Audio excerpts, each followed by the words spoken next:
wanted to talk about some of Whitney Suddler Smith's new projects. Of course, Patricia Altschul has been posting about it because mommy is his biggest fan. And we have to talk about some of the new projects he has in development. Some of these are shocking. And again, these are in development. Let's see if they actually get made. And knowing Whitney's track record, they're not going to get made. But let's get into some of Whitney's new projects on the horizon. He's a new feature film called New Rose. The logline American Psycho meets Love Island. Those are two of my favorite things coming together, so I'm listening.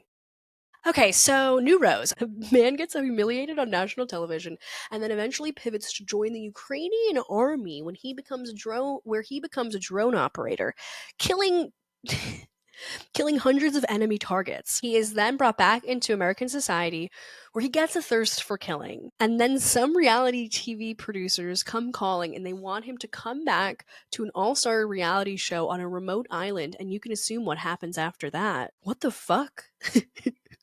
It says you can assume what happens after that. I don't want to assume anything. I don't want to make an ass out of you or me, because I really don't know what happens, especially the fact that it said American Psycho meets Love Island. I feel like he's going to be murdering women on this island. Let's be fucking real. Whitney also has a comedy series called Family Office coming out, which is really rich coming from him because his family is kind of non-existent and he clearly has no family values.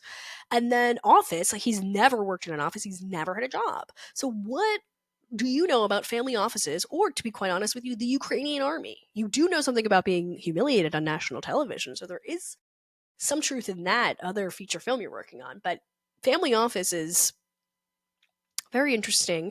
It says, quote, "It takes the piss out of young London society with the intrigue of a born identity."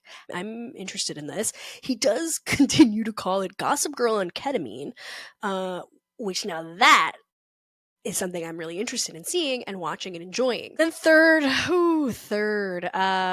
digital series. The digital series will follow Southern Charm cast member Shep Rose, and it will be an adventure show, which he describes as a combination of Anthony Bourdain's No Reservations meets The Trip. TBH, I would love to see like a Whitney Suddler Smith and Shep Rose go on like a sideways trip. Like, I want them to go to wine country.